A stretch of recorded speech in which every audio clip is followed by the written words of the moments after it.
In the corner of a quiet car park in Harlesden, NW10, sits a black double-decker bus.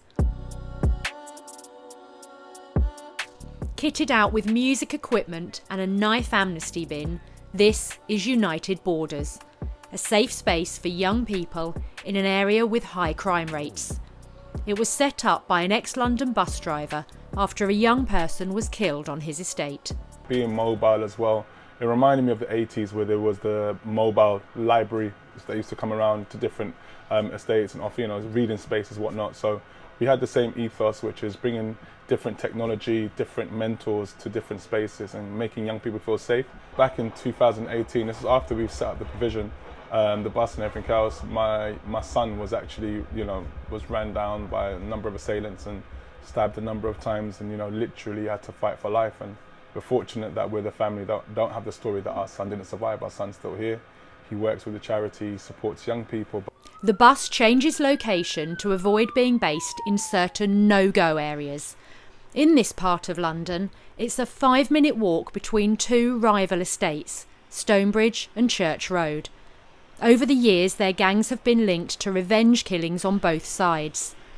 Many of the United Borders team have relevant lived experience. Their trauma specialists grew up in Church Road before serving time in a Jamaican prison. Yes, myself, I used to get myself in a lot of trouble as a young person, getting arrested, went to jail at the age of 15, drug trafficking, and I went to prison for murder at the age of 22. But again, all that was a reflection of the life I lived and what I was going through psychologically that led me down that path. I give a lot of time to young people for them to, start seeing their greatness. I always look at the best things about them and still look at the bad things about them. Does that make sense? So that's my approach. I like to find a positive thing about somebody. The team has seen an increase in girls seeking their help.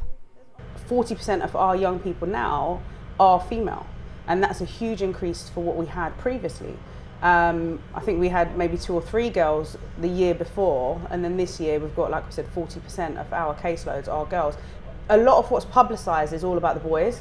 It's heavily publicised about boys, for certain demographics, certain areas and that kind of thing, but actually some of the young people are from kind of even affluent areas or affluent backgrounds. They're in private school even, but there are things that are still happening that are impacting them.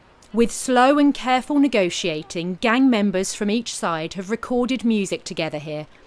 But despite positive steps, taxis are called to take people between their homes and the bus for safety. This 17-year-old started coming 18 months ago. Yeah, everyone I meet on here is from different areas. Like, it's crazy, sometimes you hear people from even South London to East, and it's crazy to think like we're in Northwest. And the amount of different places that just come together, and you see the community, United Borders, I think it's not something you see every day, really. Did you have anywhere else to go? Apart from this, maybe a youth club when I was in primary school, but nah, something like this, nothing else. And those community spaces are increasingly few and far between. We've had half of youth spaces reduced over the last 10 years through austerity cuts. And it's creating a situation where young people don't feel safe anymore. I mean, we've got a high expulsion rate for young people who are in schools, predominantly impacting, young black and brown boys, etc. So with them out of the school setting, they're now in the street setting. We do need to look at the situation and kind of like really lend ourselves to try and ease it. All of us do. We all have that kind of responsibility.